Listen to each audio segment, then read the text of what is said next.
సమ్మెట ఉమాదేవి స్వరపరిచిన 100 కథల వరహాలు. నేటి కథ గోడ కూలింది. రచన సంగవేణి రవీంద్ర, ముంబై.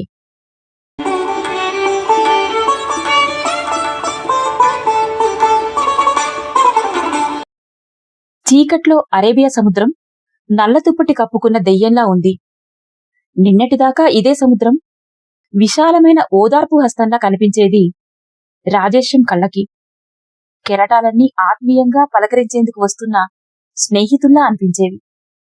5 దశాబ్దాలుగా అరేబియా సముద్రం అతని భావోద్వేగాలకు సాక్షిగా నిలిచింది. అతడి కన్నీటి ఉప్పెనలోని ఉప్పుని తానూ పంచుకుంది. అతడిలో పరవళ్లు తొక్కిన ఉత్సాహాన్ని తన కదలికల్లో దాచుకుంది. అరేబియా అంటే తానే అనుకునేవాడు రాజేశం. కాని ఇప్పుడలాంటి భావనలేవి కలగడం లేదు. ఈ చీకట్లో సముద్రాన్ని చూస్తుంటే భయంగా ఉంది. ఎగిసిపడుతున్న కెరటాలు తన ఉనికిని తుడిచిపెట్టేందుకు ముందుకొస్తున్న కాముని భూతం కోరల్లా తోస్తున్నాయి. మనసంతా దిగులుగా ఉంది. తన జీవితంలో ఇంతకు ముందెప్పుడూ ఇలాంటి భావన కలగలేదు. మెరీన్ డ్రైవ్ ప్రాంతమంతా విద్యుత్ వెలుగుల్లో దగదగలాడిపోతున్నప్పటికీ తానెక్కడో ఏకాంత చీకటి గుహల్లో ఉన్నట్టుగా ఉంది. రేపటి నుండి ఈ సముద్రాన్ని తాను చూడలేడు. ఈ నగరం తనకు పరాయిది కాబోతుంది. గుండెనెవరో పిండేస్తున్నట్టు బాధ, నిట్టూర్పు కూడా వదల్లేని నిస్సహాయత. సెల్ మోగింది. శ్రీమతి నుండి వచ్చిందా ఫోను. చెప్పు. లంకనాలు పడ్డ రోగిలా నీరసంగా అన్నాడు. ఎక్కడున్నారు? రాత్రి 10 అవుతుంది. మేమంతా కంగారు పడుతున్నాం. త్వరగా ఇంటికి రండి. వస్తున్నా. ఏవండి, ఒక్క మాట.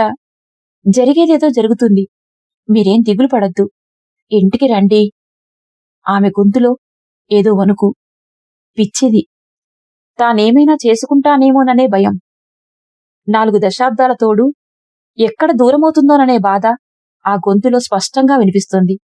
పాపం, ఈ సంసార ప్రస్థానంలో తనతో పాటు ఎన్ని భరించిందో. ఫోన్లో ఆమె ఇంటికి రండి అన్న మాటలే రాజేశం చెవుల్లో ప్రతిధ్వనిస్తున్నాయి. నవ్వుకున్నాడు. ఇల్లు, రేపటితో శాశ్వతంగా దూరమయ్యే ఇల్లు. ఆ ఇంటి గోడలకు తన జీవన స్మృతుల మంచిగంధపు మరకలున్నాయి. ఆ ఇంటిని తాను దేవాలయంలా భావించాడు. ఆ ఇంటికి వచ్చిన తర్వాతే గోపాల్ పుట్టాడు. తన ఏకైక సంతానం గోపాల్ ఆ ఇంటికి వచ్చిన తర్వాతే తనకు ఉద్యోగంలో ప్రమోషన్ వచ్చింది. ఆ ఇల్లు తనకు అదృష్టాన్ని సమకూర్చిన దేవత. ఆ ఇంటి ఒడిలో తాను నిశ్చింతగా ఒదిగేవాడు. ఆ ఇల్లు రేపటి నుండి తనది కాకుండా పోతుంది. ఆ ఇంటితో పనివేసుకున్న బంధం పటాపంచలు కానుంది. రాజేశంకి బోరున ఏడవాలనిపిస్తోంది. ఆ ఇంటిని కొనేందుకు తాను ఎంత కష్టపడ్డాడు. ఆ రోజులు గుర్తొస్తే ఇప్పటికీ అదోలా ఉంటుంది.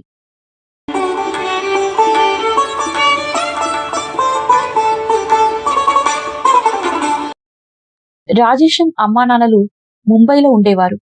రాజేశం మాత్రం ఊళ్ళోనే అమ్మమ్మ తాతయ్యల వద్ద ఉండి చదువుకునేవాడు. 10వ తరగతి చదువుతున్నప్పుడు తండ్రి నుండి కబురు వచ్చింది రాజేశంని ముంబై పంపించమని. విధిలేని పరిస్థితుల్లో చదువును అర్ధంతరంగా ఆపుచేసి రాజేశం తాతయ్య తెలిసిన వారితో అతన్ని ముంబైకి పంపించాడు. ఒకవైపు ముంబై చూడాలన్న తహతహ ఉన్నప్పటికీ మరోవైపు తన చదువు ఆగిపోయినందుకు బాధగా ఉంది రాజేశంకు. ముంబై బోరిబందర్ స్టేషన్లో దిగి బంధువులతో కలిసి అమ్మానాన్నలు ఉండే చోటుకు వెళ్లాడు. ముంబై అనగానే పెద్ద ఇల్లు ఉంటుందని కలలుగన్న రాజేశంకు అమ్మానాన్నలు ఉండే చోటు చూడగానే నిరాశ కలిగింది. అదో 6 అంతస్తుల పాత భవనం. ఆ భవనం ప్రవేశద్వారం వద్ద కుడివైపు విశాలమైన వరండా. ఆ వరండా మీదనే అమ్మానాన్నల కాపురం. రాత్రవగానే మరో 5-6 మగవాళ్లు అక్కడికి చేరుకున్నారు. వాళ్లంతా ఆ భవనంలో నివసించే గుజరాతీ సేట్ల ఇళ్లలో పనిచేసేవాళ్లు. అందరూ తెలుగువాళ్లే. రాజేశం అక్కడకు ఉదయమే చేరుకున్నప్పటికీ అమ్మానాన్నలు పనికిపోవడంతో వారిని రాత్రి మాత్రమే కలుసుకోగలిగాడు. నాన్న ఏదో మిల్లులో మొకద్దం పనిచేస్తాడు. అమ్మ 4 ఇళ్లలో పాచి పని చేస్తుంది. అదే అరుగు మీద మధ్యలో తెరకట్టుకుని అమ్మానాన్నలు ఒకవైపు, మిగతా మగవాళ్లంతా మరోవైపు పడుకోవటం వింతగా అనిపించింది. రాజేశం కూడా ఆ రాత్రి ఆ మగవాళ్లతోనే కలిసి పడుకున్నాడు. ఒక్క క్షణం కూడా నిద్ర పట్టలేదు. పల్లెటూరిలో విశాలమైన ఇల్లు, పశువులు, తాత, అమ్మమ్మ అందరూ జ్ఞాపకం రాసాగారు. ఇదేం బతుకు? కనీసం చిన్నదో పెద్దదో ఏదో ఒక సొంత ఇల్లు కూడా లేని ఈ నగరంలో ఎందుకుండాలి? దూరంగా ఆకాశాన్నంటుకుని ఎన్నో భవనాలు కనిపిస్తున్నాయి. అవి ఎవరివి? వాళ్లంతా అంత పెద్ద భవనాల్లో ఉంటే అమ్మా నాన్నలు వీళ్ళంతా ఈ వరండాపై యాచక బతుకులు బతకడమేమిటి? మాకంటూ ఓ సొంత ఇల్లు ఎందుకు లేదు? వయస్సుకు మించిన ఆలోచనలు. అందుకే సమాధానాలు దొరకలేదు. కాని రాజేశం మనసులో ఎక్కడో ఓ ముళ్ళు దిగబడిపోయింది. అతడికి చాలా తొందరగానే బొంబాయి బతుకుల గురించి తెలిసిపోయింది. వచ్చిన 2 నెలల్లోనే నాన్న చేసే మిల్లులో తనకు ఆఫీస్ బాయిగా ఉద్యోగం ఇప్పించాడు నాన్న. వయసు తక్కువగా ఉన్నా మేనేజర్తో తనకున్న పరిచయంతో రికార్డుల్లో ఎక్కువ వయసు రాయించాడు. రోజులు గడుస్తున్నాయి. మిల్లు కార్మికుల బతుకులేందో రాజేశంకు క్రమక్రమంగా తెలుస్తోంది. చాలీ చాలని జీతం, నిత్యం అప్పుల బాధలు, ఉండేందుకు ఫుట్పాత్ గుడిసెలు, జెపెడ్ పట్టీలు, ఊపిరి కూడా పీల్చుకోలేనంత ఇరుకైన జెపెడ్ పట్టీల్లో మురికివాడలు, 10x10 చదరపు అడుగుల గదుల్లో కుంచుకుపోయే జీవితాలు. ఆ ఇరుకు గుడిసెల్లో కరెంటు ఉండదు. రేకులే తప్ప గోడలు ఉండవు. ఉదయం సాయంత్రం కిరోసిన్ స్టవ్లపై వంట చేసుకోవడంతో ఆ ప్రాంతమంతా అదో రకమైన శబ్దాలతో నిండి ఉండేది. ఆరుబయట మున్సిపల్ పంపుల వద్ద స్నానాలు, వాటితో పాటు కలహాలు. ప్రతిరోజు పోట్లాటలు లేకుండా అక్కడి జీవితం సాగదు. ఆ జెపెడ్ పట్టీల కంటే తాముండే ఆ వరండాయే మేలనుకున్నాడు రాజేశం. కాని ఎక్కడో అతని మనసు లోతుల్లో ఏదో అసంతృప్తి అతడికి తెలియకుండానే పేరుకుపోతోంది. బొంబాయి అంటే తానేమనుకున్నాడు? పెద్ద పెద్ద ఇండ్లు, బోలెడు డబ్బు, ఎన్నో సౌకర్యాలు అవన్నీ ఉన్నాయి. కాని సామాన్య కార్మికులకు అందనంత దూరంలో, వారు కలలో కూడా అందుకోలేనంత ఎత్తులో. ఈ వ్యవస్థలో ఇలా ఎందుకు జరుగుతుందో అతడికి అర్థం కాలేదు. అర్థం చేసుకునే వయస్సు, స్థాయి కూడా రాజేశంకు లేవు. ఆలోచన మొదలైంది. దాంతోపాటు తనకంటూ ఓ చిన్న ఇల్లు ఈ బొంబాయిలో ఉండాలనే ఆశ కూడా అంకురం తొడిగింది.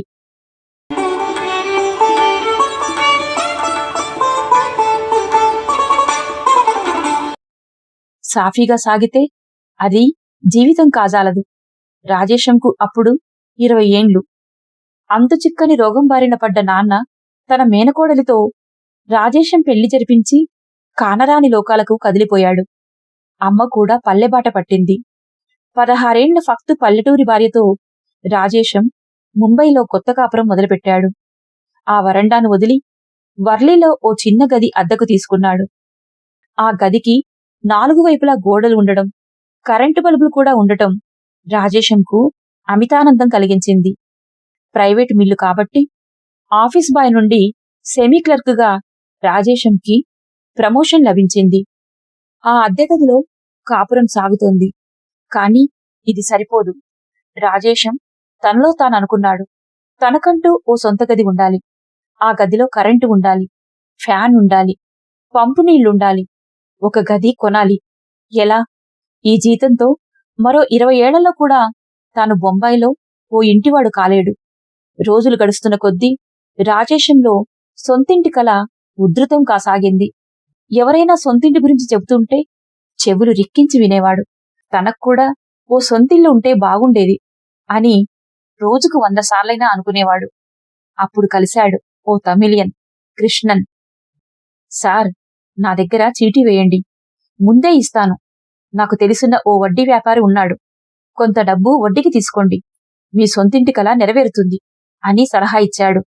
ఆ సమయంలో రాజేశంకి ఏదీ తోచలేదు. కృష్ణన్ సాక్షాత్తు కృష్ణ భగవానుడిలా కనిపించాడు. వెంటనే ఒప్పేసుకున్నాడు. అంతా కలిపి 20,000 జమయ్యాయి. వెంటనే జెపెడ్ పట్టిల్లో గది కోసం వేట ప్రారంభించాడు. సయాన్ ప్రాంతంలో చివరకు ఓ గదిని సంపాదించాడు. చాలా ఇరుకు సందు గది. అయినా గదికి 4 వైపులా గోడలున్నాయి, కరెంటు ఉంది, ఫ్యాన్ కూడా ఉంది.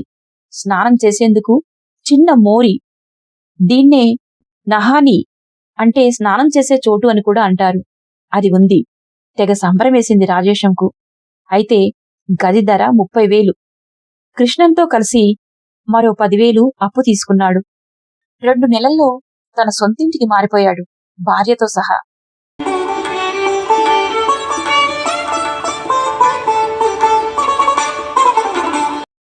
సొంతిల్లు ఉండడం రాజేశంకు ఎంతో ఆనందాన్ని కలిగిస్తోంది. కాని ఆ ఆనందం ఎక్కువ రోజులు నిలవలేదు. 6 నెలల తర్వాత అప్పుల బాధలు మొదలయ్యాయి. చీటీ కట్టడం వల్ల చేతికి వచ్చే జీతానికి కోతపడింది. దాంతో ఇంట్లో ఇబ్బందులు మొదలయ్యాయి. భార్యతో బీడీలు చుట్టించడం మొదలుపెట్టాడు. తాను రాత్పైలి సెకండ్ షిఫ్ట్లో ఓ వడాపావు దుకాణంలో సేల్స్ బాయ్గా కుదిరాడు. అయినా ఊపిరాడడం లేదు. ఇంట్లో ప్రశాంతత కరువైంది. సంవత్సరం గడిచింది. ఇల్లు అమ్మేయండి సార్, ఈ బాధలు తప్పుతాయి. కొన్ని రోజుల తర్వాత మళ్లీ ఎక్కడో కొనుక్కోవచ్చు సలహా ఇచ్చాడు కృష్ణన్. ససేమిరా అన్నాడు రాజేశం. తన జీవిత కాలపు కలను పోగొట్టుకోదలుచుకోలేదు. ఎంత కష్టమైనా సరే ఈ ఇంటిని మాత్రం అమ్మేది లేదని ఖచ్చితంగా నిశ్చయించుకున్నాడు. ఊరెళ్ళి మోతుబరి వద్ద కాస్త అప్పు తెచ్చాడు. భార్య మెడలోని బంగారాన్ని అమ్మాడు. కింద మీద పడి బొంబాయిలో ఇంటిని దక్కించుకున్నాడు. హాయిగా ఉంది రాజేశం దంపతులకిప్పుడు. వాళ్ళుండే జపట్పట్టి ప్రైమ్ లొకేషన్లో ఉండడం వల్ల ఓ ప్రముఖ బిల్డర్ చూపు ఆ చోటుపై పడింది. ప్రభుత్వ స్కీమ్ ప్రకారం ఆ జపట్పట్టిలో ఉండేవారందరికీ ఉచితంగా 350 చదరపు అడుగులు అపార్ట్మెంట్ కట్టించే ఒప్పందం చేసుకున్నాడు. మిగతా ఖాళీ స్థలంలో టవర్స్ నిర్మించి అమ్ముకుని డబ్బులు సంపాదిస్తాడు ఆ బిల్డర్. అది స్కీమ్. 2 ఏళ్లలో రాజేశం ఉండే గదికి బదులు అతడికి 2 గదుల అపార్ట్మెంట్ లభించింది. దాంతో రాజేశం హిమాలయ శిఖరాన్ని అధిరోహించినంతగా సంబరపడిపోయాడు. ముంబైలో సొంతింటి కల శాశ్వతంగా నెరవేరింది. ఎన్నో ఏళ్ల క్రితం అతడి మనసులో గుచ్చుకున్న ముళ్ళు తొలగిపోయింది. ఇప్పుడతనికి పూర్తి సంతృప్తిగా ఉంది. 30 ఏండ్లు గడిచాయి. ఏకైక సంతానం గోపాల్ అమెరికాలో మంచి ఉద్యోగంలో ఉన్నాడు. ఇన్ని సంవత్సరాలు గడిచినా రాజేశంకు తన ఇంటిని చూసుకున్నప్పుడల్లా సంతోషం వేస్తుంది. ఆనాటి వరండా బతుకు జ్ఞాపకం వచ్చి ఎంతో ఎమోషనల్గా ఫీలవుతాడు. సొంతిల్లు సంపాదించుకోవటం తన జీవితంలోని అతిపెద్ద విజయంగా భావిస్తాడు రాజేశం. కాని అతి త్వరలోనే అనుకోని విపత్తు వచ్చిపడుతుందని ఆయన కలలో కూడా ఊహించలేదు. ఆ పిడుగులాంటి వార్త రాజేశంని కుదిపేసింది.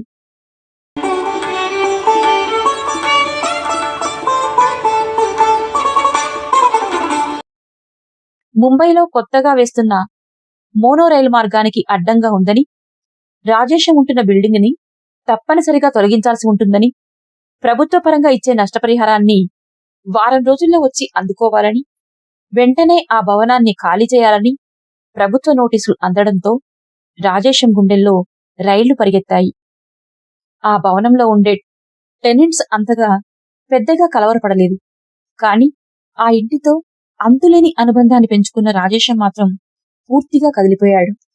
ఇన్నేండ్లు ఆశ్రయం ఇచ్చిన తన ఇల్లు రేపటి నుండి తనది కాకుండా పోతుందనే నగ్న సత్యాన్ని అతడింకా నమ్మలేకపోతున్నాడు. నోటీసులు అందుకున్నప్పటి నుండి అతన్ని విషాద ఛాయలు అలుముకున్నాయి. తిండి తిప్పలు సహించడం లేదు. భార్య ఎంతగా చెప్పినా అతడు జీర్ణించుకోలేకపోతున్నాడు. సర్వం పోగొట్టుకున్నవాడిలా దిగులు తెరల్లో చిక్కిపోయాడు. నాన్నా, మీరేం వర్రీ కావద్దు. మనం వేరే చోట పెద్ద అపార్ట్మెంట్ కొందాం నేను రాగానే. గోపాల్ ఫోన్ చేసి స్వాంతన పలికాడు. లేదు, ఇవేవీ వద్దు. తనకు తన ఇల్లే కావాలి. ఈ ఇల్లే కావాలి. ఈ ఇల్లు లేకుండా తాను బతకలేడు. ఈ ఇల్లు లేనినాడు తాను ముంబైలో ఉండలేడు. తాను కన్న బిడ్డలా చూసుకున్న ఈ ఇంటిని తన ముందే కూల్చేస్తుంటే చూస్తూ తాను బతకలేడు. అందుకే వెళ్ళిపోవాలి, తాను పుట్టిన ఊరికి, అంతే. ఎటు వెళ్లారండి? ఇంత రాత్రయింది. రేపే వెళ్ళిపోవాలి. మీరు లేకుండా ఈ సామానంతా ఎలా సర్దగలను? తలుపు తీస్తూనే అంది శ్రీమతి. మౌనంగా లోపలికెళ్లాడు. శ్రీమతి వచ్చి నుదుటిపై చేయివేసి చూసింది. అరే, మీకు జ్వరంగా ఉందే, ఉండండి, డాక్టర్కి ఫోన్ చేస్తాను. వద్దు, ఇక్కడే కూర్చో, అదే తగ్గుతుంది.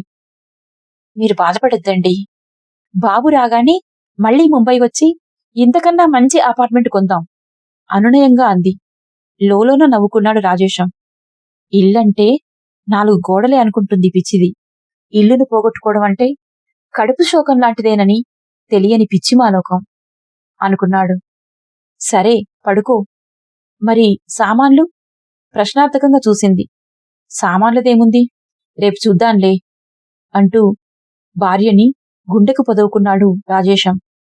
5 నిమిషాల్లో నిద్రలోకి జారుకుంది. రాజేశం కళ్ళల్లో కన్నీటి సుడిగుండాలు. తట్టుకోలేకపోతున్నాడు. భార్య ముంగురుల్ని సవరిస్తూ నుదుటిపై గాఢంగా చుంబించి నెమ్మదిగా కళ్ళు మూసుకున్నాడు. తెల్లారింది. వేకువని లేచి పూజకు ఉపక్రమించిన రాజేశం భార్యకి బయట బుల్డోజర్ల శబ్దం వినిపించింది. లారీలో నుండి కూలీలు విరవిరమంటూ దిగి భవనం వైపుకు రాసాగారు. ఏవండి ఏవండి, ఈ బిల్డింగ్ కూల్చేందుకు బుల్డోజర్లు వచ్చాయి అంటూ భర్తను తట్టి లేపింది. రాజేశం కదల్లేదు. ఏవండి, ఈసారి మరింత గట్టిగా కుదిపింది. కింద భవనం ప్రహరీ గోడను కూల్చిన భీకర శబ్దం. రాజేశంకు ఆ శబ్దాలేవీ వినిపించడం లేదు. రాజేశం శాశ్వతంగా వెళ్ళిపోయాడు. ఎక్కడో మరో గోడ కూలింది.